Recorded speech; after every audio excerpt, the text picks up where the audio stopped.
ಓಂ ಶ್ರೀ ಗುರು ಬಸವಲಿಂಗಾಯ ನಮಃ. ಶರಣ ಬಂಧುಗಳೇ, ಈವರೆಗೆ ತಾವು ಅಪೂರ್ವ ವಾಗ್ಮಿಗಳು, ಪ್ರವಚನ ಪಿತಾಮಹರು ಆದಂತಹ ಪೂಜ್ಯ ಶ್ರೀ ಸದ್ಗುರು ಲಿಂಗಾನಂದ ಮಹಾಸ್ವಾಮೀಜಿಯವರ ಪ್ರವಚನವನ್ನು ಕೇಳಿದ್ದೀರಿ. ಪೂಜ್ಯರು ದೇವರು ಅನ್ನುವಂತಹ ಜನಪ್ರಿಯವಾದಂತಹ ಒಂದು ಪುಸ್ತಕವನ್ನು ಬರೆದಿರುವುದು ಮಾತ್ರವಲ್ಲ, ಅಮೋಘವಾಗಿ ದೇವರ ಅಸ್ತಿತ್ವ, ದೇವರ ಸ್ವರೂಪ ಕುರಿತು ಪ್ರವಚನವನ್ನ ಹೇಳಿದ್ದಾರೆ. ದೇವರು ಇದು ಶ್ರದ್ಧಾ ಜಗತ್ತಿನ ಒಂದು ತತ್ವ. ಈ ಜಗತ್ತನ್ನು ನಿರ್ಮಾಣ ಮಾಡಿರುವಂತಹ ಕರ್ತನೊಬ್ಬನಿದ್ದಾನೆ ಅಂತ ನಂಬಿ ನಾವು ಅವನ ಒಂದು ಕಾರುಣ್ಯವನ್ನ, ಪ್ರೀತಿಯನ್ನ, ಕಡೆಗೆ ಅವನೊಡನೆ ಒಡಬೆರೆದು ಒಂದಾಗುವಂತಹ ಸಾಮರಸ್ಯವನ್ನ ಪಡೆದುಕೊಳ್ಳಲಿಕ್ಕೆ ಪ್ರಯತ್ನ ಮಾಡ್ತಾ ಇರ್ತೇವೆ. ಇಷ್ಟೆಲ್ಲ ಸಾಧನೆಯನ್ನು ಮಾಡಬೇಕಾದ್ರೆ ಶ್ರದ್ಧೆ ನಮಗೆ ಬಹಳ ಮುಖ್ಯವಾದದ್ದು. ಅನೇಕ ಜನ ತಿಳಿದುಕೊಂಡಂತೆ ಕೇವಲ ನಮ್ಮ ಇಂದ್ರಿಯಕ್ಕೆ ಮಾತ್ರ ವೇದ್ಯವಾಗುವಂತಹ ಸಂಗತಿಗಳನ್ನೇ ನಂಬಿ ನಾವು ಲೌಕಿಕವಾದಂತಹ ವಿಷಯ ಸುಖದಲ್ಲಿ ನಿರತರಾಗಿ ಪರಮಾತ್ಮ ಅನ್ನುವಂತಹ ಪಾರಮಾರ್ಥಿಕ ಸತ್ಯವನ್ನು ಅರಿಯಲಿಕ್ಕೆ ಸಾಧ್ಯ ಇಲ್ಲ. ಒಂದು ಮಾರ್ಮಿಕ ಉದಾಹರಣೆಯನ್ನ ರಾಮಕೃಷ್ಣ ಪರಮಹಂಸರು ಹೇಳ್ತಾ ಇದ್ದಾರೆ. ಈಗ ನೋಡಿ, ಒಂದು ಬೀಸಕಲ್ಲಿರುತ್ತೆ.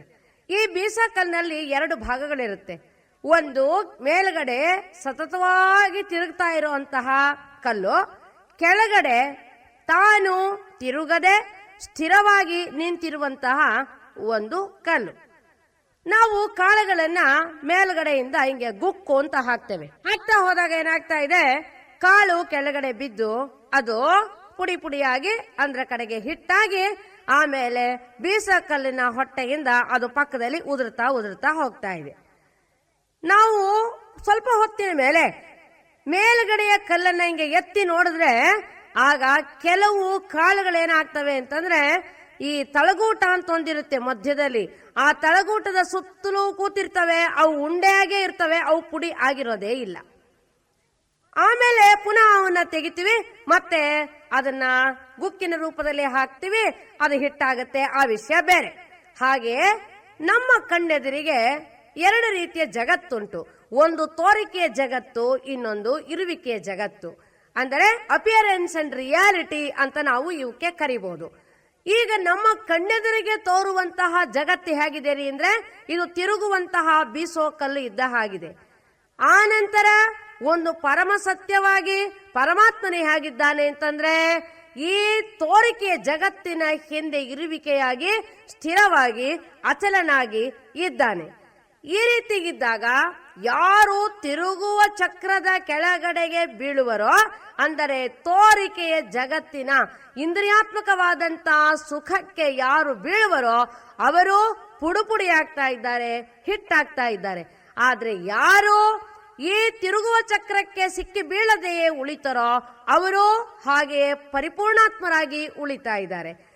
ಇದನ್ನ ನೋಡಿದಾಗ ನಮಗನಿಸ್ತಾ ಇದೆ, ಈ ತೋರಿಕೆಯ ತಿರುಗುವ ಜಗತ್ತಿನ ಹಿಂದೆ ಪರಮ ಸತ್ಯವಾದಂತಹ ಪರಮಾತ್ಮನೇ ಆಶ್ರಯೀಭೂತನಾಗಿದ್ದಾನೆ. ಆತನೇ ತಿರುಗದೆ ಅಚಲನಾಗಿ ಇದ್ದಾನೆ. ಅದಕ್ಕಾಗಿ unmoved mover of this universe is god ಅನ್ನುವಂತಹ ಪದವನ್ನು ನಾವು ಕಾಣಬಹುದಾಗಿದೆ. ಅದಕ್ಕಾಗಿ ನಮ್ಮ ಜೀವನದಲ್ಲಿ ನಾವು ಪರಮಾತ್ಮನ ಕೃಪೆಯನ್ನ, ಅವನ ಅನುಭವವನ್ನ ಪಡೆಯಬೇಕಾದ್ರೆ ಶ್ರದ್ಧೆ ಅನ್ನೋದು ಬಹಳ ಮುಖ್ಯವಾದದ್ದು. ಇದಕ್ಕೆ ಒಂದು ಬಹಳ ಉತ್ತಮವಾದಂತಹ ಉದಾಹರಣೆಯನ್ನ ಸಾಧು ಸುಂದರ ಸಿಂಗ್ ಅನ್ನುವಂತ ಒಬ್ಬ ಅನುಭವಿಗಳು ಹೇಳ್ತಾರೆ. ಒಂದು ಸಲ ಅವರು ಕಾಲ್ನಡಿಗೆಯಲ್ಲಿ ಪ್ರವಾಸ ಮಾಡ್ತಾ ಒಂದು ವನ ಪ್ರದೇಶಕ್ಕೆ ಹೋಗಿರ್ತಾರೆ. ಗಿಡದ ಕೆಳಗೆ ಕೂತ್ಕೊಂಡಿರ್ತಾರೆ. ಧ್ಯಾನ ಮಾಡ್ತಾ ಕೂತ್ಕೊಂಡಾಗ ಇದ್ದಕ್ಕಿದ್ದ ಹಾಗೆ ಅವ್ರಿಗೆ ಕೀಚ್ ಕೀಚ್ ಕೀಚ್ ಅನ್ನೋ ಅಂತ ಒಂದು ಶಬ್ದ ಕೇಳಿ ಬರ್ತದೆ. ಏನಿದು ಅಂತ ತಲೆ ಎತ್ತಿ ನೋಡ್ತಾರೆ. ಆಗ ಏನಾಗಿದೆ ಅಂದ್ರೆ, ಒಂದು ತಾಯಿ ಹಕ್ಕಿ ಆಹಾರವನ್ನ ಸಂಗ್ರಹ ಮಾಡ್ಕೊಂಡು ಬಂದು ಕೊಕ್ಕಿನಲ್ಲಿ ತಗೊಂಡು ಬಂದು ತನ್ನ ಅತ್ಯಂತ ಎಳೆಯದಾದಂತ ಇನ್ನು ಕಣ್ಣುಗಳನ್ನ ಬಿಡದೆ ಇರುವಂತಹ ಮರಿ ಹಕ್ಕಿಗೆ ಅದು ಕೊಕ್ಕಿನಲ್ಲಿ ಆಹಾರವನ್ನ ತಿನ್ನಿಸ್ತಾ ಇರುತ್ತೆ. ಆ ಮರಿ ತಾನು ಕಣ್ಣು ತೆಗಿಯೋಕ್ ಸಾಧ್ಯ ಇಲ್ಲದೆ ಇರುವಂತ ವಯಸ್ಸು ಇನ್ನು ಅದಕ್ಕೆ. ಆ ಮರಿ ಹಕ್ಕಿ ನಂಬಿ ತಾಯಿ ಕೊಡುವಂತ ಆಹಾರವನ್ನ ಅದು ಸ್ವೀಕಾರ ಮಾಡ್ತಾ ಇದೆ. ಇದನ್ನ ನೋಡ್ತಾ ಸಾಧು ಸುಂದರ ಸಿಂಗರಿಗೆ ಒಂದು ವಿಚಾರ ಬರುತ್ತೆ. ಅಲ್ಲ, ಈ ಪುಟ್ಟ ಮರಿ ಹಕ್ಕಿಗೆ ಇರುವಷ್ಟು ಬುದ್ಧಿಯೂ ಕೂಡ ಮನುಷ್ಯನಿಗೆ ಇಲ್ವಲ್ಲ ಅಂತ ಅವ್ರು ವಿಚಾರ ಮಾಡ್ತಾರೆ. ಯಾಕೆ ಅಂದ್ರೆ ನೋಡಿ, ಅಲ್ಲಿರುವಂತ ಮರಿ ಹಕ್ಕಿ ಇನ್ನು ಕಣ್ಣು ಬಿಟ್ಟಿಲ್ಲ, ಅದಕ್ಕೆ ಹಾರಾಡೋ ಶಕ್ತಿ ಅಂತೂ ಮೊದಲೇ ಇಲ್ಲ. ಅದು ಇವಾಗ ಕೇವಲ ಶ್ರದ್ಧೆ ಮೇಲೆ ಬದುಕ್ತಾ ಇದೆ, ನಂಬಿಕೆ ಮೇಲೆ ಬದುಕ್ತಾ ಇದೆ. ಅದು ತನ್ನ ತಾಯಿ ಬಂದಿದ್ದಾಳೆ ಅಂತ ನಂಬಿದೆ, ತಾಯಿ ಕೊಡುವಂತಹದ್ದು ಆಹಾರವೇ ವಿನಾ ವಿಷ ಅಲ್ಲ ಅಂತ ನಂಬಿದೆ, ತಾಯಿ ಕೊಡುವ ಆಹಾರವನ್ನ ಕಣ್ಣು ಮುಚ್ಚಿಕೊಂಡು ತಿಂತಾ ಇದೆ. ಈ ರೀತಿಯಾಗಿ ಅದು ತಿಂತ ಹೋಗೋದ್ರಿಂದ ನಂತರದಲ್ಲಿ ಅದು ಬಲಿಷ್ಠವಾಗ್ತಾ ಹೋಗುತ್ತೆ, ರೆಕ್ಕೆ ಪುಕ್ಕ ಬಲಿತಾ ಹೋಗ್ತಾ ಇದ್ದಾವೆ. ಆ ನಂತರದಲ್ಲಿ ಅದು ತನ್ನ ಆಹಾರವನ್ನ ತಾನೇ ಹುಡುಕಿಕೊಂಡು ತಿರುಗಾಡ್ಲಿಕ್ಕೆ ಅದಕ್ಕೆ ಸಾಧ್ಯ ಆಗತ್ತೆ. ಹಾಗಲ್ಲದೆ ಈ ಮರಿ ಹಕ್ಕಿ ಈಗ ನನಗೆ ಆಹಾರ ಕೊಡ್ಲಿಕ್ಕೆ ಬಂದಿರೋಳು ನನ್ನ ತಾಯಿ ಅಲ್ವೋ, ಹೌದಾ, ನಾನ್ ತಿನ್ಬೇಕೋ ಬಿಡ್ಬೇಕೋ, ನನ್ನ ತಾಯಿ ತಂದಿರೋದು ಆಹಾರನೋ ವಿಷಾನೋ, ನಾನು ಹೆಂಗ್ ತಿಳ್ಕೋಬೇಕು ಅಂತ ಒಂದು ವೇಳೆ ಸಂಶಯ ಪಟ್ಕೊಂತ ಕೂತ್ಕೊಂಡ್ರೆ ಅದಕ್ಕೆ ಶಕ್ತಿ ಬರೋಲ್ಲ, ರೆಕ್ಕೆ ಪುಕ್ಕ ಬಲಿಯೋಲ್ಲ, ಅದು ಇನ್ನು ಮರಿಯಾಗಿರುವಾಗಲೇ ಸತ್ತು ಹೋಗುವಂತ ಸಂಭವ ಇದೆ. ಅದೇ ರೀತಿಯಲ್ಲಿ ಈ ಮನುಷ್ಯ ಇನ್ನು ಅವನಿಗೆ ಧಾರ್ಮಿಕ ಜಗತ್ತಿನ ಯಾವ ವಿಷಯವೂ ಗೊತ್ತಿಲ್ಲದೆ ಇರುವಾಗ ದೇವರು ಅಂದ್ರೆ ಹೇಗಿರ್ತಾನೆ, ನಾವು ದೇವರನ್ನ ನಂಬಬೇಕೋ ಬಿಡಬೇಕೋ, ಪರಮಾತ್ಮರನ್ನ ನಾವು ನಂಬಬೇಕಾದ್ರೆ ಅವನು ನಮ್ಮ ಕಣ್ಣಿಗೆ ಕಾಣಬೇಕು, ಈ ತರ ಎಲ್ಲ ತರ್ಕದ ಮಾತುಗಳನ್ನ ಆಡ್ಕೊಳ್ತಾ ಕಾಲ ಕಳೆದು ಬಿಟ್ರೆ ಇವನ ಜೀವನ ವಿನಾಶದಲ್ಲಿ ಪರಿವರ್ತನೆ ಹೊಂದುತ್ತಾ ಇದೆ. ಅನೇಕ ಜ್ಞಾನಿಗಳು, ಅನುಭಾವಿಗಳು, ಗುರುಗಳು, ಮಹಾತ್ಮರು ತಾವು ಆ ದಿವ್ಯಾನುಭೂತಿಯನ್ನ, ಪರಮಾತ್ಮನ ಒಂದು ಕೃಪೆಯನ್ನ ಪಡೆದುಕೊಂಡು ಈ ಮರಿಹಕ್ಕಿಯಂತಹ ವ್ಯಕ್ತಿಗೆ ಹೇಳ್ತಾ ಇರ್ತಾರೆ, ಪರಮಾತ್ಮನ ನಿನ್ನ ನಂಬಪ್ಪ, ನಾನು ಕೊಡ್ತಾ ಇರುವಂತಹ ಧಾರ್ಮಿಕ ಆಹಾರ ನಿನ್ನ ಜೀವನವನ್ನ ಬೆಳೆಸುವಂತಹ, ನಿನ್ನ ಜೀವನವನ್ನು ಪರಿಪಕ್ವಗೊಳಿಸುವಂತಹ ಆಹಾರವೇ ವಿನ ಇದು ವಿಷ ಅಲ್ಲ, ನಂಬು ನೀನು ಅಂತ ಗುರು ಸಾಕಷ್ಟು ಮಾತುಗಳಲ್ಲಿ ಹೇಳ್ತಾನೆ. ಹೇಳಿದ್ರೆ ಇವನು ಗುರು ಅನ್ನುವಂತ ಆ ತಾಯಿಯ ಹಕ್ಕಿ ಕೊಡುವಂತಹ ಜ್ಞಾನ ಅನ್ನುವ ಆಹಾರವನ್ನ ನಂಬಿ ಸ್ವೀಕಾರ ಮಾಡಿದರೆ ಮಾತ್ರ ಪರಮಾತ್ಮನ ಕೃಪೆಯನ್ನ ಪಡೆದುಕೊಳ್ಳಿಕ್ಕೆ ಸಾಧ್ಯ, ತಾನೇ ಒಬ್ಬ ಸ್ವತಂತ್ರ ಅನುಭಾವಿಯಾಗಿ ಆಧ್ಯಾತ್ಮದ ಆಗಸದಲ್ಲಿ ಹಾರಲಿಕ್ಕೆ ಸಾಧ್ಯ. ಇದನ್ನ ಮಾಡದೆ ಇವನಿನ್ನು ಪ್ರಾರಂಭಿಕ ಜೀವನದಲ್ಲಿಯೇ ದೇವರ ಬಗ್ಗೆ, ಆತ್ಮದ ಬಗ್ಗೆ, ಧರ್ಮದ ಬಗ್ಗೆ, ಪರಮಾತ್ಮನ ಕೃಪೆಯ ಬಗ್ಗೆ ಸಂಶಯ ಪಡ್ತಾ ಹೋದ್ರೆ ಆಗ ಕಣ್ಣು ಬಿಡದೆ ಇರುವ ಹಕ್ಕಿ ಆಹಾರವನ್ನು ನಿರಾಕರಿಸಿ ಸತ್ತು ಹೋದಂತೆ ಇವನ ಪರಿಸ್ಥಿತಿ ಕೂಡ ಆಗ್ತಾ ಇದೆ. ಅದಕ್ಕಾಗಿ ಶ್ರದ್ಧೆ ಅನ್ನೋದು ಬಹಳ ಮುಖ್ಯವಾದದ್ದು. ಬಸವಣ್ಣವರು ಹೇಳಿದ್ರು, ನಂಬಿ ಕರೆದಡೆ ಓ ಎನ್ನನೇ ಶಿವನು, ನಂಬಿ ಕರೆದಡೆ ಓ ಎನ್ನನೇ ಶಿವನು, ನಂಬದೆ ನಚ್ಚದೆ ಬರಿದೇ ಕರೆವರು, ನಂಬದೆ ನಚ್ಚದೆ ಬರಿದೇ ಕರೆವರ ಕೊಂಬ ಮೆಟ್ಟಿ ಕೂಗೆಂದ ನಮ್ಮ ಕೂಡಲ ಸಂಗಮ ದೇವ. ನೋಡಿ ಎಷ್ಟು ಮಾರ್ಮಿಕವಾಗಿ ಹೇಳ್ತಾ ಇದ್ದಾರೆ. ಅದೇ ರೀತಿ ಇನ್ನೊಂದು ಉದಾಹರಣೆಯನ್ನು ಕೊಡಬಹುದು. ಒಂದ್ಸಲ ನಾವು ಈ ಹೇಮಾವತಿ ಅಣೆಕಟ್ಟಿಗಿರುವಂತಹ ಗೋರೂರಿನಲ್ಲಿ ಪ್ರವಚನ ಮಾಡ್ತಾ ಇದ್ವಿ. ಮಾಡ್ತಾ ಇರುವಾಗ ಒಂದು ದಿನ ಬೆಳಗಿನ ಜಾವ ಚಳಿಗಾಲದಲ್ಲಿ ಸಾಮಾನ್ಯವಾಗಿ ಹಿಮ ಸುರಿತಾ ಇರ್ತದೆ. ನಾವು ಅದನ್ನ ನೋಡೋಣ ಅಂತ ಡ್ಯಾಮ್ ಸೈಟ್ ಅನ್ನ ಬೆಳಗಿನ ಜಾವದಲ್ಲಿ ಹೊರಟ್ವಿ ನೋಡ್ಲಿಕ್ಕೆ. ಏನಾಗ್ತಾ ಇದೆ, ಮಂಜು ಕವಿದು ಬಿಟ್ಟಿತ್ತು, ಸಾಕಷ್ಟು ಮಂಜು, ಒಳ್ಳೆ ತೆರೆ ಹಾಕದಂತೆ, ಕರ್ಟನ್ ಹಾಕಿದಂತೆ ಕವಿದು ಬಿಟ್ಟಿದೆ. ನಮಗೆ ಅಲ್ಲಿ ಡ್ಯಾಮ್ ಇರೋದು ಕೂಡ ಗೊತ್ತಾಗ್ತಾ ಇಲ್ಲ. ಸರಿ ನೋಡೋಣ, ಅದು ಒಂದು ವಿಶೇಷ ಅನುಭವ ಅಲ್ಲ ಅಂತ ಹಾಗೆ ಹೋಗ್ತಾ ಇದ್ದೇವೆ. ಮುಂದೆ ಮುಂದೆ ಮುಂದೆ ಮುಂದೆ ಹೋದಂಗೆಲ್ಲ ಆಗ ಹೇಮಾವತಿ ಅಣೆಕಟ್ಟು, ಅಲ್ಲಿ ನಿಂತಿರುವಂತ ನೀರು, ಇವೆಲ್ಲವೂ ನಮಗೆ ಗೋಚರವಾದವು. ಸರಿ, ಮೂರು ದಿವಸ ಬೆಳಗ್ಗೆ ಕೂಡ ನಾವು ವಾಯು ವಿಹಾರಕ್ಕೆ ಹೋಗೋಣ, ಒಳ್ಳೆ ಅನುಭವ ಆಗ್ತಾ ಇರುತ್ತಲ್ಲ ಅಂತ ತಿಳ್ಕೊಂಡು ವಿಚಾರ ಮಾಡ್ತಾ ಇರುವಾಗಲೇ ಒಬ್ರು ನಮ್ಮ ಶಿಷ್ಯರು ಊರಿನಿಂದ ಬಂದ್ರು. ನಾವಷ್ಟು ದೂರದಲ್ಲಿ ನಡ್ಕೊಂಡು ಬರ್ತಾ ಇರುವಾಗಲೇ ನಾವ್ ಹೇಳಿದ್ವಿ, ನೋಡಿ ಅಲ್ಲಿ ಡ್ಯಾಮ್ ಇದೆ ಅಂತ ಹೇಳಿದ್ವಿ. ಅಯ್ಯೋ ಇಲ್ಲ ಇಲ್ಲ, ಏನೆಲ್ಲ ಬರೀ ಒಂದು ರೀತಿ ಮಬ್ಬು ಕವ್ಕೊಂಡ್ಬಿಟ್ಟಿದೆ, ಅಲ್ಲೇನಿರುತ್ತೆ ಡ್ಯಾಮು ಅಂತಂದ್ರು. ಆಗ ನಾವ್ ಹೇಳಿದ್ವಿ, ಅಲ್ರಿ ನಾವು ನಿನ್ನೆ ದಿವಸ ಇದನ್ನ ನೋಡ್ ಬಂದಿದೀವಿ, ಅದನ್ನೇ ನಿಮ್ಗೆ ಹೇಳ್ತಾ ಇರೋದು. ಈಗ ಸ್ವಲ್ಪ ಮುಂದೆ ಹೋಗೋಣ, ಅಥವಾ ಇನ್ನೊಂದು ಸ್ವಲ್ಪ ಹೊತ್ತಿನಲ್ಲಿ ಸೂರ್ಯನ ಬೆಳಕು ಬಿದ್ದು ಈ ಎಲ್ಲ ಹಿಮ ಅಲ್ಲಿ ತುಂಬಿರುವಂತಹ ಆ ಮಂಜಿನ ಪರದೆ ಕರಗೋಗ್ಬಿಡುತ್ತೆ.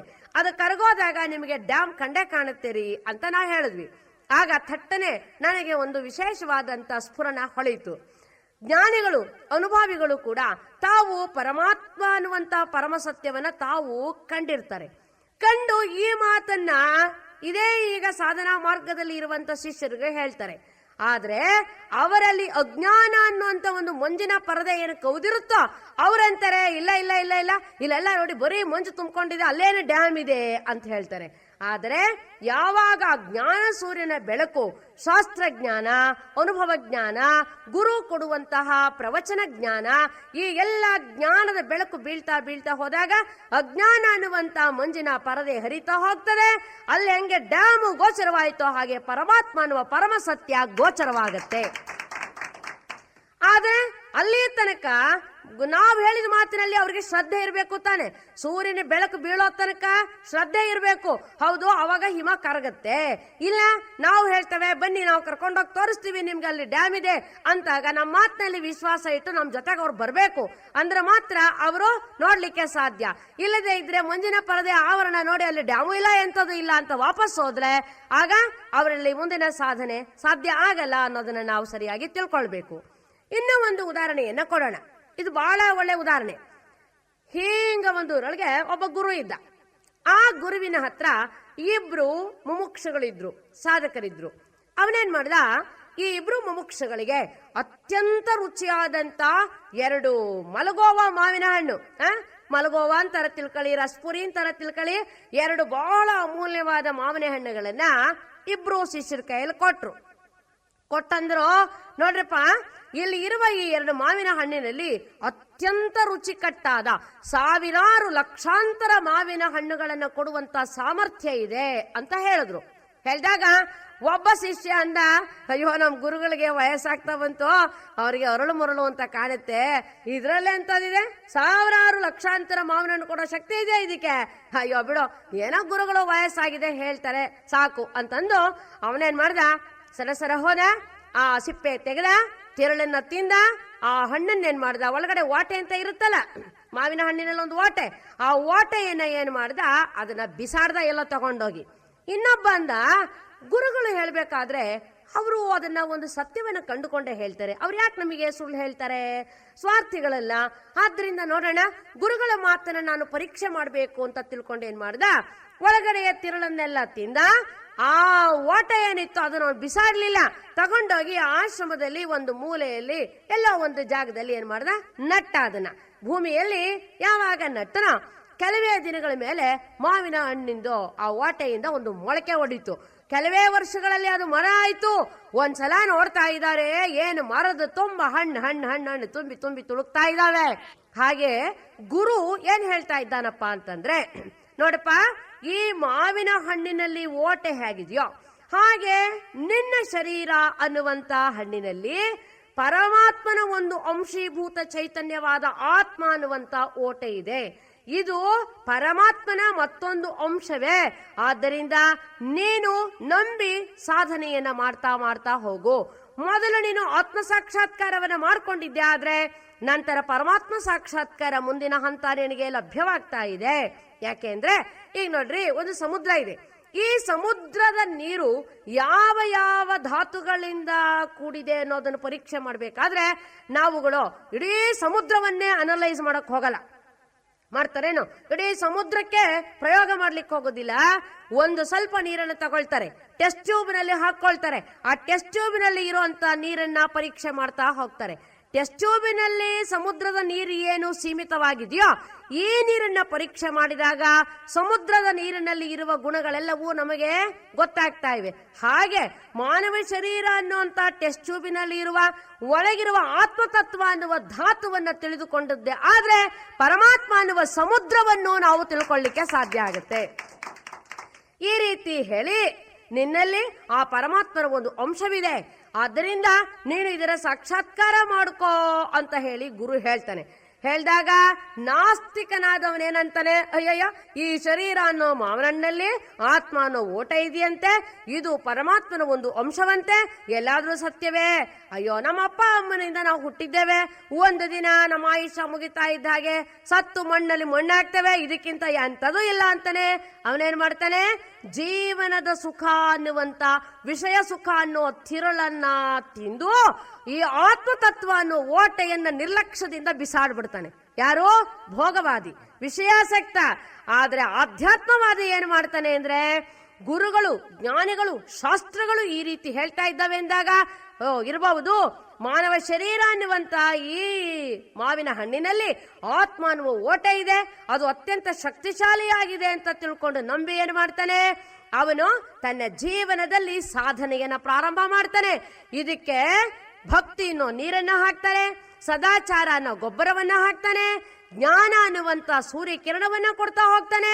ನಂತರದಲ್ಲಿ ಇವನಿಗೆ ಆತ್ಮ ಸಾಕ್ಷಾತ್ಕಾರ ಅನ್ನುವಂತ ಫಲ ತುಂಬಿದ ಮರ ಗೋಚರವಾಗತ್ತೆ, ಅನುಭವಕ್ಕೆ ಬರ್ತಾ ಇದೆ. ಅದಕ್ಕಾಗಿ ಇಲ್ಲಿ ನಾವೇನ್ ಕಾಣ್ತಾ ಇದ್ದೇವೆ, ಧರ್ಮ ಅನ್ನುವುದು ನಂಬಿಕೆ ಜಗತ್ತಿನ ಸ್ವತ್ತು, ಪರಮಾತ್ಮನು ನಮ್ಮ ಶ್ರದ್ಧೆಯ ಫಲವಾಗಿಯೇ ಲಭ್ಯವಾಗುವಂತಹ ಪರಮ ಸತ್ಯ ಅನ್ನೋದನ್ನ ತಿಳಿದುಕೊಳ್ಬೇಕು. ಇನ್ನೊಂದು ಉದಾಹರಣೆ, ಇದು ಕೂಡ ಬಹಳ ಮಾರ್ಮಿಕ ಉದಾಹರಣೆ ನೋಡ್ರಿ. ಈಗ ಇಲ್ಲಿ ನಾನು ಕಬ್ಬಿಣದ ತುಂಡುಗಳನ್ನ ಗುಂಡು ಪಿನ್ನುಗಳನ್ನ ಇಟ್ಕೊಂಡು ಕೂತ್ಕೊಂಡಿದ್ದೆ. ಒಬ್ಬ ವ್ಯಕ್ತಿ ಅಲ್ಲಿಗೆ ಬಂದು ಏನೋ ಇಟ್ಟ, ನಾನು ಅದು ಏನಿದೆ ಅಂತ ನಾನು ನೋಡಿಲ್ಲ, ಗೊತ್ತಾಯ್ತಾ, ನಾನು ಅಲ್ಲಿ ಏನಿದೆ ಅಂತ ನೋಡ್ಲಿಲ್ಲ. ಯಾವಾಗ ಆ ವ್ಯಕ್ತಿ ಇಟ್ಟನೋ ತಕ್ಷಣವೇ ಈ ಕಬ್ಬಿಣದ ತುಣುಕುಗಳೆಲ್ಲ ಬಡಬಡ ಬಡಬಡ ಆಕರ್ಷಿತ ಆಗೋಗ್ಬಿಟ್ವು. ಆವಾಗ ನಾನು ಏನು ಊಹೆ ಮಾಡ್ತಾ ಇದ್ದೇನೆ, ಅಲ್ಲಿ ಅಯಸ್ಕಾಂತ ಇದೆ, ಲೋಹ ಚುಂಬಕ ಧಾತು ಇದೆ, ಅಲ್ಲಿ ಮ್ಯಾಗ್ನೆಟ್ ಇದೆ ಅಂತ ಈ ಕಬ್ಬಿಣದ ಚೂರುಗಳು ಹೋಗ್ತಾ ಇದ್ದವಲ್ಲ, ಇದರ ಮೂಲಕವಾಗಿ ನಾನು ಊಹೆ ಮಾಡ್ತಾ ಇದ್ದೇನೆ, ಗೊತ್ತಾಯ್ತಲ್ಲ. ಅದೇ ರೀತಿಯಲ್ಲಿ ಈ ಜಗತ್ತಿನಲ್ಲಿ ಸಾವಿರಾರು ವರ್ಷಗಳಿಂದ ನಾವು ನೋಡ್ತಾ ಇದ್ದೇವೆ, ಯೇಸು ಕ್ರಿಸ್ತ, ಮೊಹಮ್ಮದ್ ಪೈಗಂಬರು, ಬುದ್ಧ, ಆಮೇಲೆ ಗುರು ಬಸವಣ್ಣನವರು, ಅನೇಕ ಋಷಿಮುನಿಗಳು, ಇವರುಗಳೆಲ್ಲರೂ ಕೂಡ ಪರಮಾತ್ಮ ಅನ್ನುವಂತಹ ಒಂದು ಲೋಹ ಚುಂಬಕದತ್ತ ಅವರು ಆಕರ್ಷಿತರಾಗ್ತಾರೆ ಇದ್ದಾರೆ. ಇವರ ಜೀವನವನ್ನ ತೆಗೆದುಕೊಂಡ್ರೆ ಇವು ಕಬ್ಬಿಣದ ಚೂರುಗಳು ಅಂತ ನಾವು ಭಾವಿಸೋಣ. ಇವರು ಯಾವುದೋ ಒಂದು ಶಕ್ತಿಯತ್ತ ಆಕರ್ಷಿತರಾಗಿ ತಮ್ಮ ಜೀವನವನ್ನು ಮ್ಯಾಗ್ನೆಟಿಕ್ ಆಗಿ ಮಾಡಿಕೊಂಡು ಈ ಜಗತ್ತನ್ನ ಪರಿವರ್ತಿಸ್ತಾ ಇದ್ದಾರೆ, ಜಗತ್ತನ್ನು ಆಕರ್ಷಿಸ್ತಿದ್ದಾರೆ ಅಂತಂದ್ರೆ ಕಾರಣ ಏನು? ಆ ಪರಮಾತ್ಮ ಅನ್ನುವ ಲೋಹ ಚುಂಬಕ ಶಕ್ತಿಯೇ ಕಾರಣ ಅನ್ನೋದನ್ನ ನಾವು ತಿಳ್ಕೊಳ್ಬೇಕು. ಈ ಉದಾಹರಣೆಯನ್ನು ನೀವು ಸರಿಯಾಗಿ ಅರ್ಥ ಮಾಡ್ಕೊಳ್ಬೇಕು. ನಮ್ಮ ಕಣ್ಣಿಗೆ ಮ್ಯಾಗ್ನೆಟ್ ಕಂಡಿಲ್ಲ, ಆದ್ರೆ ಅದು ಮಾಡ್ತಿರೋ ಕೆಲಸಗಳಿಂದಾಗಿ ನಮಗ್ ಗೊತ್ತಾಗ್ತಾ ಇದೆ ಅಲ್ಲಿ ಮ್ಯಾಗ್ನೆಟ್ ಇದೆ ಅಂತ ತಿಳ್ಕೊಂಡು. ಹಾಗೆ ಪರಮಾತ್ಮ ಅನ್ನುವ ಮ್ಯಾಗ್ನೆಟ್ ಏನು ಮಾಡ್ತಾ ಇದೆ, ಸಾವಿರಾರು ವರ್ಷಗಳಿಂದ ಅನೇಕ ಮಹಾಪುರುಷರು, ಪ್ರವಾದಿಗಳು, ಸಂತರು, ಮಹಾತ್ಮರನ್ನ ತನ್ನ ಅಯಸ್ಕಾಂತಿಕ ವಲಯದಲ್ಲಿ ಮ್ಯಾಗ್ನೆಟಿಕ್ ಫೀಲ್ಡ್ನಲ್ಲಿ ಆಕರ್ಷಿಸಿಕೊಂಡು ಪುನಃ ಅವರನ್ನ ಮ್ಯಾಗ್ನೆಟೈಸ್ ಮಾಡಿ ಅವರನ್ನ ಪುನಃ ಆಕರ್ಷಣೀಯ ವ್ಯಕ್ತಿಗಳನ್ನಾಗಿ ಮಾಡಿ ಕೈ ಬಿಡ್ತಾ ಇದೆ.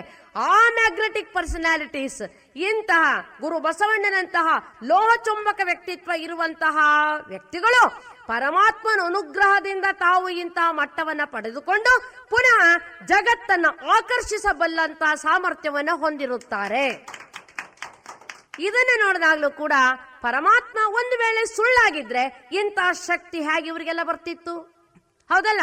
ಈ ಮಹಾಪುರುಷರು ಜಗತ್ತಿಗೆ ಬಂದು ಇಷ್ಟು ದೊಡ್ಡ ದೊಡ್ಡ ಕಾರ್ಯಗಳನ್ನು ಮಾಡಿದ್ರಲ್ಲ, ಇವರು ಈ ಕಾರ್ಯವನ್ನು ಮಾಡಬೇಕಾದ್ರೆ ಯಾವುದೋ ಒಂದು ಶಕ್ತಿಯ ಅವತರಣ ಇಲ್ಲಿ ಆಗ್ತಾ ಇದೆ, ಅವರ ಮುಖಾಂತರ ಕಾರ್ಯ ಈ ಜಗತ್ತಿನಲ್ಲಿ ನಡೀತಾ ಇದೆ ಎಂದಾಗ ಅಂತಹ ಒಂದು ಲೋಹ ಚುಂಬಕವಾದ ಜಗತ್ತಿನ ಒಂದು ಮಹಾ ಕೇಂದ್ರವೇ ಪರಮಾತ್ಮ ಅನ್ನುವಂಥದ್ದನ್ನ ನಾವು ಸರಿಯಾಗಿ ಅರ್ಥ ಮಾಡಿಕೊಳ್ಬೇಕು. ಪ್ರಾಗ್ಮ್ಯಾಟಿಸಮ್ ಅನ್ನುವಂತ ಒಂದು ಸಿದ್ಧಾಂತ ಇದೆ, ಇದಕ್ಕೆ ಉಪಯುಕ್ತತಾವಾದ ಅಂತ ಕರೀತಾರೆ. ಅವರಂತೂ ಬಹಳ ವಿಶೇಷವಾದ ರೀತಿಯಲ್ಲಿ ದೇವರನ್ನು ಕುರಿತು ಹೇಳ್ತಾರೆ. ಅವರೊಂದು ಉದಾಹರಣೆ ಕೊಡ್ತಾರೆ ನೋಡ್ರಿ. ಒಂದು ಮಗು ಓದ್ತಾ ಕೂತಿರುತ್ತೆ, ಅದು ಪಕ್ಕದ ರೂಮ್ ನಲ್ಲಿ ಕೂತ್ಕೊಂಡಿದೆ. ಈ ಕಡೆ ರೂಮ್ ನಲ್ಲಿ ಅವರಪ್ಪ ತನ್ನ ಪಾಡುತ್ತಾನೋ ನ್ಯೂಸ್ ಪೇಪರ್ ಓದ್ತಾ ಇರ್ತಾರೋ ಅಥವಾ ಏನಾದ್ರೂ ಲೇಖನ ಬರೀತಾ ಇರ್ತಾನೋ ಕೂತಿರ್ತಾನೆ. ಆ ಮಗು ತಾನೇ ಓದ್ತಾ ಇರುವಾಗ ಅಪ್ಪ ಇದ್ದಾನೆ ಅನ್ನುವಂತ ಅಂಜಿಕೆಗೆ ಏನು ಮಾಡುತ್ತೆ, ಜವಾಬ್ದಾರಿಯಿಂದ ಓದ್ತಾ ಇರುತ್ತೆ. ಮನೇಲಿ ಅಪ್ಪ ಇರ್ಲಿಲ್ಲ ಅಂತಂದ್ರೆ ಬರೀ ಆಟ ಆಡೋದು, ಸೋಫಾದ ಮೇಲೆ ಜಿಗಿಯೋದು, ಕುರ್ಚಿ ಮೇಲೆ ಹಾರೋದು, ಇದೇ ಕೆಲಸ ಮಾಡ್ತಿರ್ತಾವ ಮಕ್ಕಳು. ಆದ್ರೆ ಮನೆಯಲ್ಲಿ ಅಪ್ಪ ಇದ್ರೆ, ಅಯ್ಯೋ ಪಕ್ಕದ ರೂಮ್ ನಲ್ಲಿ ಅಪ್ಪ ಕೂತ್ಕೊಂಡಿದ್ದಾನೆ, ನಾನು ಸರಿಯಾಗಿ ಓದ್ಕೋಬೇಕು, ಇಲ್ಲದೆ ಇದ್ರೆ ಅಪ್ಪ ನನಗ್ ಬೈತಾನೆ, ಒಂದು ಏಟು ಕೊಡ್ತಾನೆ, ಕಜ್ಜಾಯ ಕೊಡ್ತಾನೆ ಅನ್ನೋ ಅಂತ ಭಯಕ್ಕೆ ಏನ್ ಮಾಡುತ್ತೆ, ಆ ಮಗು ತನ್ನ ಪಾಡು ತಾನು ಸುಮ್ಮನೆ ಕೂತ್ಕೊಂಡು ಓದ್ತಾ ಇರುತ್ತೆ. ಅದೇ ರೀತಿಯಲ್ಲಿ ಪರಮಾತ್ಮ ಅನ್ನುವಂತ ಒಬ್ಬ ಮಹಾ ನ್ಯಾಯಾಧೀಶ ಈ ಜಗತ್ತಿನಲ್ಲಿ ಇದ್ದಾನೆ. ಅವನು ನ್ಯಾಯದ ಕೋಲನ್ನ ಹಿಡಿದುಕೊಂಡು ನನ್ನನ್ನು ಕಣ್ಣಲ್ಲಿ ಕಣ್ಣಿಟ್ಟು ನೋಡಿ ಶಿಕ್ಷಿಸುವಂತಹ ನ್ಯಾಯಾಧೀಶನಾದ ಕಾರಣ ನಾನು ಒಳ್ಳೆಯವನಾಗಿರಬೇಕು, ಜಾಗೃತನಾಗಿರಬೇಕು ಅಂತ ಹೇಳಿ ಒಬ್ಬ ವ್ಯಕ್ತಿ ಒಳ್ಳೆಯವನಾಗಿರ್ಲಿಕ್ಕೆ ಪ್ರಯತ್ನ ಮಾಡ್ತಾನೆ. ಅದಕ್ಕಾಗಿಯೇ ಒಂದು ಕಡೆ ಬಸವಣ್ಣವ್ರು ಬಹಳ ಚೆನ್ನಾಗಿ ಹೇಳ್ತಾರೆ, ಧರಣಿಯ ಮೇಲೊಂದು ಹಿರಿದಪ್ಪ ಅಂಗಡಿಯ ನಿಕ್ಕಿ ಹರದ ಕುಳ್ಳಿರ್ದ ನಮ್ಮ ಮಹದೇವ ಶೆಟ್ಟಿ, ಒಮ್ಮನವಾದರೆ ಒಡನೆ ನುಡಿವನು, ಇಮ್ಮನವಾದರೆ ನುಡಿಯನು. ಒಂದು ಕಾಣಿಯ ಗೆಲ್ಲ, ಅರ್ಧ ಕಾಣಿಯ ಸೋಲ, ಬೋಲು ಜಾಣ ನೋಡವ್ವ ನಮ್ಮ ಕೂಡಲ ಸಂಗಮ ದೇವ. ನೋಡಿ ಎಷ್ಟು ಚೆನ್ನಾಗಿ ಹೇಳ್ತಾರೆ. ಪರಮಾತ್ಮ ಒಬ್ಬ ನ್ಯಾಯಾಧೀಶ. ನ್ಯಾಯದ ತಕ್ಕಡಿಯನ್ನ ತನ್ನ ಕೈಯಲ್ಲಿ ಇಟ್ಟುಕೊಂಡು ಕೂತಿದ್ದಾನಂತೆ. ಪಾಪ ಮಾಡಿದವನಿಗೆ ಅದಕ್ಕೆ ತಕ್ಕಂತೆ ದುಃಖವನ್ನು ಕೊಡ್ತಾನೆ, ಪುಣ್ಯವನ್ನ ಮಾಡಿದವನಿಗೆ ಅದಕ್ಕೆ ತಕ್ಕಂತೆ ತೂಗಿ ತೂಗಿ ಫಲವನ್ನ ಕೊಡ್ತಾನೆ, ಒಳ್ಳೆಯದನ್ನು ಕೊಡ್ತಾನೆ. ಆದರೆ ದೇವರು ಎಂಥ ಪಕ್ಕಾ ವ್ಯಾಪಾರಿ ಅಂತಂದ್ರೆ ಅವನು ಯಾವುದೇ ರೀತಿಯಲ್ಲಿ ವಂಚನೆ ಮಾಡಲ್ಲ, ವಂಚನೆ ಮಾಡಿಸ್ಕೊಳ್ಳೋಕ್ಕೂ ಇಷ್ಟಪಡೋಲ್ಲ. ಒಂದು ಕಾಣಿಯ ಗೆಲ್ಲ, ಅರ್ಧ ಕಾಣಿಯ ಸೋಲ. ಅವನು ಹೆಚ್ಚು ಲಾಭನೂ ಮಾಡ್ಕೊಳ್ಳಲ್ಲ, ನಷ್ಟ ಮಾಡ್ಕೊಳ್ಳೋಕ್ಕೂ ತಯಾರಿಲ್ಲ. ಇಷ್ಟು ಚೆನ್ನಾಗಿ ತನ್ನ ನ್ಯಾಯದ ತಕ್ಕಡಿಯನ್ನ ಇಟ್ಟುಕೊಂಡು ಲೋಕಕ್ಕೆ ನ್ಯಾಯವನ್ನ ಪರಮಾತ್ಮ ಕೊಡ್ತಾನೆ. ಹೀಗೆ god is A great justice. ಪರಮಾತ್ಮನು ಒಬ್ಬ ಮಹಾನ್ ನ್ಯಾಯಾಧೀಶ ಅನ್ನುವಂತ ನಂಬಿಕೆಯೇ ಮನುಷ್ಯನನ್ನ ಒಳ್ಳೆಯವನನ್ನಾಗಿ ಇಡ್ತಾ ಇದೆ. ಕೇವಲ ಪೊಲೀಸ್ ಕಾಯ್ದೆಗಳು ಮನುಷ್ಯನನ್ನ ಒಳ್ಳೆಯವನನ್ನ ಮಾಡ್ಲಿಕ್ಕೆ ಸಾಧ್ಯ ಇಲ್ಲ. ಸಮಾಜದ ಭಯವೇ ಮನುಷ್ಯನನ್ನ ಒಳ್ಳೆಯವನಾಗಿರ್ಲಿಕ್ಕೆ ಸಾಧ್ಯ ಇಲ್ಲ. ನನ್ನನ್ನ ಕಣ್ಣಲ್ಲಿ ಕಣ್ಣಿಟ್ಟು ನೋಡುವಂತ ಸರ್ವಜ್ಞನಾದ ಪರಮಾತ್ಮ ನಾನು ತಪ್ಪು ಮಾಡಿದರೆ ಅವನು ಶಿಕ್ಷಿಸಬಹುದು ಅನ್ನುವಂತ ನೈತಿಕ ಭಯ ಮನುಷ್ಯನನ್ನ ಒಳ್ಳೆಯವರನ್ನಾಗಿ ಕಾಪಾಡುತ್ತೆ. ದೇವರು ಅನುಭವ ಪ್ರಪಂಚದ ಸ್ವತ್ತು. ಕೆಲವು ವಿಜ್ಞಾನಿಗಳು ಏನ್ ಮಾಡ್ತಾರೆ ಅಂತಂದ್ರೆ, ನೋಡ್ರಿ, ನಮ್ಮ ಪ್ರಯೋಗ ಜಗತ್ತಿಗೆ ಇದು ಸಿಗ್ತಾ ಇಲ್ಲ, ಟೆಸ್ಟ್ ಟ್ಯೂಬ್ ನಲ್ಲಿ ಹಾಕಿ ವಿಶ್ಲೇಷಣೆ ಮಾಡ್ಲಿಕ್ಕೆ ದೇವ್ರು ನಮ್ಮ ಕೈಗೆ ಸಿಗ್ತಾ ಇಲ್ಲ, ಮೈಕ್ರೋಸ್ಕೋಪ್ಗೆ ಟೆಲಿಸ್ಕೋಪ್ಗೆ ದೇವ್ರು ಸಿಗ್ತಾ ಇಲ್ಲ, ಆದ್ರಿಂದ ನಾವು ದೇವರು ನಂಬಲ್ಲ ಅಂತ ಅನ್ನುವಂತ ಅರ್ಧಂಬರ್ಧ ವಿಜ್ಞಾನಿಗಳು. ಯಾಕಂದ್ರೆ ಪೂರ್ಣ ವಿಜ್ಞಾನಿಗಳು ಹಾಗೆ ತಿಳ್ಕೊಳ್ಳಲ್ಲ. ಅವರಿಗೆ ಗೊತ್ತು ವಿಜ್ಞಾನ ಜಗತ್ತಿನ ಒಂದು ಸೀಮಿತತೆ ಏನಿದೆ, ಅದು ಎಷ್ಟು ಲಿಮಿಟೆಡ್ ಆಗಿದೆ ಅನ್ನೋದನ್ನ ನಿಜವಾದ ವಿಜ್ಞಾನಿಗಳು ಅರ್ಥ ಮಾಡ್ಕೊಂಡಿರ್ತಾರೆ. ಈ ಅರ್ಧಂಬರ್ಧ ವಿಜ್ಞಾನಿಗಳು ಆ ತರ ಕೇಳ್ಬೋದು ಅಂತ ತಿಳ್ಕೊಳ್ಳೋಣ. ಒಂದು ಮಾತು ನೀವು ಅರ್ಥ ಮಾಡ್ಕೊಳ್ಳಿ. ನೋಡ್ರಿ, ಈಗ ನೀವು ಒಂದು ಜ್ಯುವೆಲರಿ ಶಾಪ್ಗೆ ಹೋಗ್ತೀರಾ, ಆಭರಣದ ಅಂಗಡಿಗೆ. ಆಭರಣದ ಅಂಗಡಿಗೆ ಹೋಗಿ ಆಭರಣ ಇದೆಯೇನ್ರಿ ಅಂತ ಅಲ್ಲಿ ಕೇಳಬೇಕೇ ಹೊರತು ಇಲ್ಲಿ ತರಕಾರಿ ಸಿಗತ್ತೇನ್ರಿ ಅಂತ ಕೇಳಕ್ ಹೋಗ್ಬಾರ್ದು, ಹೌದಲ್ಲ? ಹಂಗೆ ಕೇಳಿದ್ರೆ ನೀವು ಶತದಡ್ರು, ಈಗ ತಕ್ಷಣವೇ ಕಳಿಸ್ಬಿಡ್ಬೇಕು ಹುಚ್ಚಾಸ್ಪತ್ರೆಗೆ ಅಂತ ಯಾರಾದ್ರೂ ವಿಚಾರ ಮಾಡ್ತಾರೆ. ಜ್ಯುವೆಲರಿ ಶಾಪ್, ಆಭರಣದ ಅಂಗಡಿಗೆ ಹೋಗಿ ಆಭರಣ ಕೇಳಬೇಕೇ ಹೊರತು ಇಲ್ಲಿ ಬೀಟ್ರೂಟ್ ಹಾಕಿಟ್ಟಿಲ್ರಿ, ಕ್ಯಾರೆಟ್ ಹಾಕಿಟ್ಟಿಲ್ರಿ ಅಂತ ಕೇಳಬಾರ್ದು, ಹೌದಾ? ಹಾಗೆ ಬೀಟ್ರೂಟು ಕ್ಯಾರೆಟ್ ಮಾರುವಂತ ತರಕಾರಿ ಅಂಗಡಿಗೆ ಹೋಗ್ಬಿಟ್ಟು ಏನಮ್ಮ ಇಲ್ಲಿ ನಮ್ಗೆ ಒಂದ್ 2 ಜೊತೆ ಬಳೆ ಬೇಕಾಗಿತ್ತು, ಸಿಗುತ್ತಾ ಅಂತ ಕೇಳಬಾರ್ದು, ಹೌದಾ? ಹಾಗೆ ಪರಮಾತ್ಮ ಅನ್ನುವಂತಹದ್ದು ಅನುಭವ ಜಗತ್ತಿನ ಸ್ವತ್ತು. ಅವನನ್ನ ಕುರಿತು ಕೇಳಬೇಕಾದ್ರೆ ಯಾರು ಜ್ಞಾನಿಗಳು, ತಪಸ್ವಿಗಳು, ಅನುಭಾವಿಗಳು, ಪರಮಾತ್ಮನ ಕೃಪೆಯನ್ನ ಪಡ್ಕೊಂಡವರಿದ್ದಾರೋ ಅವರನ್ನು ಕೇಳಬೇಕು. ವಿಜ್ಞಾನ ಜಗತ್ತಿನ ಸತ್ಯವನ್ನ ಕುರಿತು ಕೇಳಬೇಕಾದ್ರೆ ವಿಜ್ಞಾನಿಗಳನ್ನ ಕೇಳಬೇಕು. ಸೂರ್ಯ ಎಷ್ಟು ಕೋಟಿ ಮೈಲ್ ದೂರದಲ್ಲಿದ್ದಾನೆ, ಚಂದ್ರ ಎಷ್ಟು ಕೋಟಿ ಮೈಲ್ ದೂರದಲ್ಲಿದ್ದಾನೆ, ಅಥವಾ ಶುಕ್ರ ಗ್ರಹ ಎಷ್ಟು ದೂರದಲ್ಲಿ ಇದೆ, ಮಂಗಳ ಗ್ರಹದಲ್ಲಿ ಜೀವ ಇದೆಯೋ ಇಲ್ವೋ, ಸಮುದ್ರದ ನೀರಿನಲ್ಲಿ ಯಾವ ಗುಣಗಳಿವೆ, ಇವೆಲ್ಲ ವಿಜ್ಞಾನಿಗಳನ್ನ ಕೇಳಬೇಕು. ಅವ್ರ ಹತ್ರ ಹೋಗಿ ಆಧ್ಯಾತ್ಮಿಕ ಸತ್ಯ ಕೇಳಬಾರ್ದು. ಆಧ್ಯಾತ್ಮ ಜೀವಿಗಳು, ತಪಸ್ವಿಗಳ ಹತ್ರ ಹೋಗ್ಬಿಟ್ಟು ಏನ್ರಿ ಮತ್ತೆ ಸೂರ್ಯ ಎಷ್ಟು ದೂರದಲ್ಲಿ ಇದ್ದಾನೆ, ಅವನ ಸುತ್ತಾ ಇರುವಂತಹ ಗ್ರಹಗಳು, ಗೋಲಗಳು ಯಾವುವು, ಅವನ್ನ ಕೇಳಬಾರ್ದು. ಅದಕ್ಕಾಗಿ ಇಂದ್ರಿಯ ಜಗತ್ತನ್ನ ಕುರಿತು ವಿಶ್ಲೇಷಣೆ ಮಾಡುವ ವಿಜ್ಞಾನಿಯನ್ನ ಈ ಭೌತಿಕ ಜಗತ್ತಿನ ಬಗ್ಗೆ ಕೇಳಬೇಕು. ಆಧ್ಯಾತ್ಮಿಕ ತತ್ವಗಳನ್ನು ವಿಶ್ಲೇಷಣೆ ಮಾಡುವಂತ ಆತ್ಮಜ್ಞಾನಿಯನ್ನ ಆ ಸತ್ಯದ ಬಗ್ಗೆ ಕೇಳಬೇಕು. ಕೇಳುವುದರಲ್ಲಿಯೇ ಇವರು ತಪ್ಪು ಮಾಡಿ ಆಮೇಲೆ ದೇವರಿಲ್ಲ, ಧರ್ಮ ಇಲ್ಲ, ಆಧ್ಯಾತ್ಮ ಇಲ್ಲ ಅಂತ ವಾದ ಮಾಡ್ತಾ ಇರ್ತಾರೆ. ಈಗ ನೀವು ನೀರಿನ ಸೇತುವೆ ನೋಡಿದ್ದೀರಾ? ನೀರಿನ ಸೇತುವೆ ನೋಡಿದ್ದೀರಿ. ನಾನು ಕೇಳ್ತಾ ಇರೋದು, ನೀರಿಗೆ ಕಟ್ಟಿರುವ ಸೇತುವೆ ಅಲ್ಲ, ನೀರಿನಿಂದಲೇ ನಿರ್ಮಾಣವಾಗಿರುವಂತ ಸೇತುವೆ. PWD ರಸ್ತೆಯಲ್ಲಿ ಹೋಗ್ಬೇಕಾದ್ರೆ ಉದ್ದಕ್ಕೂ ಸಿಗ್ತವೆ, ಅವಲ್ಲ, ನೀರಿನಿಂದಲೇ ನಿರ್ಮಾಣವಾಗಿರುವಂತ ಸೇತುವೆನ ನೋಡಿದ್ದೀರಾ? ಇಲ್ಲ. ಈಗ ನೀವು ಸ್ಪಷ್ಟವಾಗಿ ಹೇಳ್ಬಿಟ್ರಿ ನೋಡಿಲ್ಲ ಅಂತ. ನಾನು ಇದೇ ಪ್ರಶ್ನೆಯನ್ನ ಅಮೆರಿಕಾದಲ್ಲಿ ವಾಸ ಮಾಡುವಂತ ಒಬ್ಬ ಹುಡುಗನಿಗೆ ಕೇಳಿದ್ರೆ, ಕೆನಡಾದಲ್ಲಿ ವಾಸ ಮಾಡುವಂತಹ ಒಬ್ಬ ವ್ಯಕ್ತಿಗೆ ಕೇಳಿದ್ರೆ ಅವರಂತಾರೆ, ಅಯ್ಯೋ ಮಾತಾಜಿ ಅವರೇ, ನೋಡಿರೋದೇನು, ಬನ್ನಿ ನಿಮ್ಗೂ ತೋರಿಸ್ತೀವಿ ಅಂತಾರೆ. ಯಾಕಂದ್ರೆ ಶೀತ ಕಾಲದಲ್ಲಿ ನೀರು ಹೆಪ್ಪು ಕಟ್ಟಿಕೊಂಡು ಗಡ್ಡೆ ಆಗೋಗ್ಬಿಡುತ್ತೆ, ಹಿಮದ ಗಡ್ಡೆ ಆದಾಗ ಅದು ಸೇತುವೆ ಅಂತ ಕೆಲಸ ಮಾಡ್ತಾ ಇರುತ್ತೆ. ಬೇರೆ ಸಮಯದಲ್ಲಿ ನೀರನ್ನ ಸುತ್ತಕೊಂಡು ಹೋಗುವಂತವ್ರು ಹಿಮದ ಗಡ್ಡೆಗಳಾಗಿ ತೇಲ್ತಾ ಇರುವಾಗ ಅದ್ರ ಮೇಲೆ ನಡ್ಕೊಂಡು ಹೊರಟೋಗ್ತಾ ಇರ್ತಾರೆ.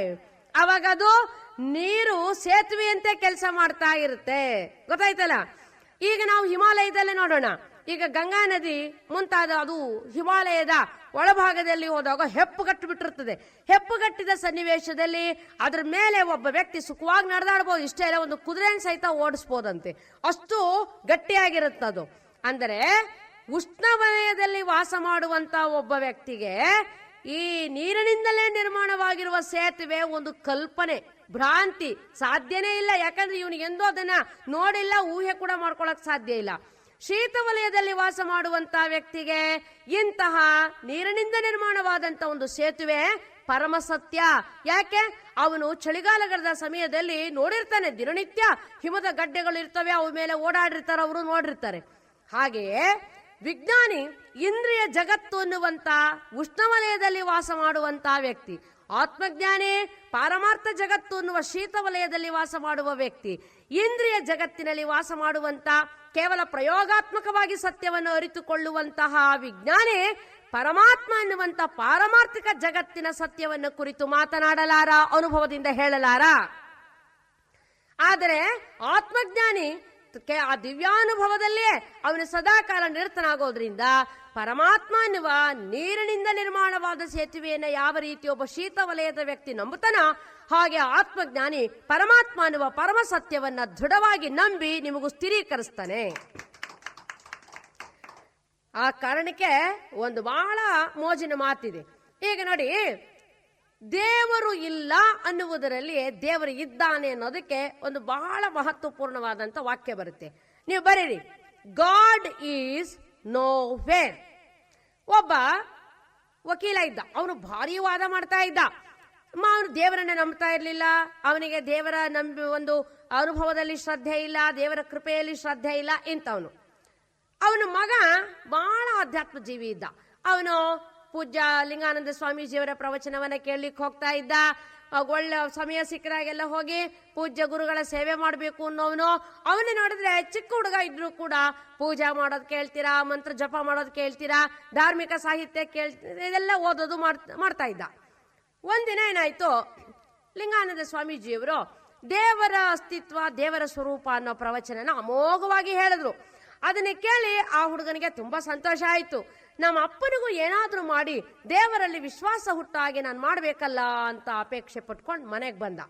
ಮನೆಗೆ ಬರ್ತಿದ್ದಾಗೇನೆ, ಅಪ್ಪ ಇವತ್ತು ಪೂಜ್ಯ ಲಿಂಗಾನಂದ ಸ್ವಾಮೀಜಿಯವರು ಬಹಳ ಚೆನ್ನಾಗಿ ದೇವರ ಬಗ್ಗೆ ಹೇಳಿದ್ರಪ್ಪ, ಪುಸ್ತಕನೂ ಬರೆದಿದ್ದಾರಂತೆ ದೇವರ ಬಗ್ಗೆ, ಅದಕ್ಕಾಗಿ ನಂಬಬೇಕು, ನೀನು ತಿಳ್ಕೋಬೇಕು ಕಣಪ್ಪ ಅಂದ. ತಕ್ಷಣ ಅವ್ರ ಅಪ್ಪನಿಗೆ ಬಹಳ ಕೋಪ ಬಂತು. ನಡಿಯ ನೋಡ, ಇಲ್ಲಿ ಒಂದು ಬೋರ್ಡ್ ಹಾಕಿದೀನಿ ಅಂತ ಕೈ ಎತ್ತಿ ತೋರಿಸ್ದ. ಬೋರ್ಡ್ ಏನಿತ್ತು? ಗಾಡ್ ಈಸ್ ನೋ ವೇರ್, ದೇವರು ಎಲ್ಲಿಯೂ ಇಲ್ಲ ಅಂತೇಳಿ ಆ ಬೋರ್ಡ್ ಇತ್ತು. ಆವಾಗ ಮಗ ನೋಡಿ ಅಂದ, ಚಪ್ಪಳೆ ತೊಟ್ಟದ, ಅಪ್ಪ ದೇವ್ರು ಇಲ್ಲೇ ಇದ್ದಾನೆ ಕಣಪ್ಪ ಅಂದ. ಎಲ್ಲಿಯ? ಓದು, ಸರಿಯಾಗಿ ಓದು. God is no wear. ಇಲ್ಲಿ ನೋ ವೇರ್ ಅನ್ನುವುದು, ವೇರ್ ನಲ್ಲಿ ಬರೋ ಡಬ್ಲ್ಯೂ ಶಬ್ದ ಈ ಕಡೆ ತಗೊಂಡ್ಬಿಡಪ್ಪ ಅಂತಂದ. ಆಗ ಗಾಡ್ ಈಸ್ ನೌ ಹಿಯರ್ ಅಂತ ಆಯ್ತದು. ಗೊತ್ತಾಯ್ತಾ? ಗಾಡ್ ಈಸ್ ನೋ ವೇರ್, ಅದರಲ್ಲಿ ನೋ ಎನ್ನುವ ಮುಂದೆ ವೇರ್ ಅನ್ನೋದ್ರಲ್ಲಿ ಬರುವ ಡಬ್ಲ್ಯೂ ಈ ಕಡೆ ತಗೊಂಡ್ಬಿಟ್ರೆ ಗಾಡ್ ಈಸ್ ನೌ ಹಿಯರ್ ಅಂದ್ರೆ ದೇವ್ರು ಇಲ್ಲೇ ಇದ್ದಾನೆ ಅಂತ, ಅಂದ್ರೆ ಎಲ್ಲೆಲ್ಲಿಯೂ ಇದ್ದಾನೆ. ಆಗ ಅವ್ರ ತಂದೆಗೆ ಬಹಳ ಆಶ್ಚರ್ಯ ಆಗೋಯ್ತು. ಅದಕ್ಕೋಸ್ಕರವೇ ಇಲ್ಲಿ ನಾವು ತಿಳ್ಕೊಳ್ಬೇಕು, ಪರಮಾತ್ಮನು ಎಲ್ಲೆಡೆಯಲ್ಲಿಯೂ ಓತಪ್ರೋತವಾಗಿ ತುಂಬಿ ತುಳುಕುವಂತ ಚೈತನ್ಯ. ಓಂ ಶ್ರೀ ಗುರು ಬಸವಲಿಂಗಾಯ ನಮಃ. ಶರಣ ಬಂಧುಗಳೇ, ತಮ್ಮೆಲ್ಲರಿಗೆ ಶರಣು ಶರಣಾರ್ಥಿ.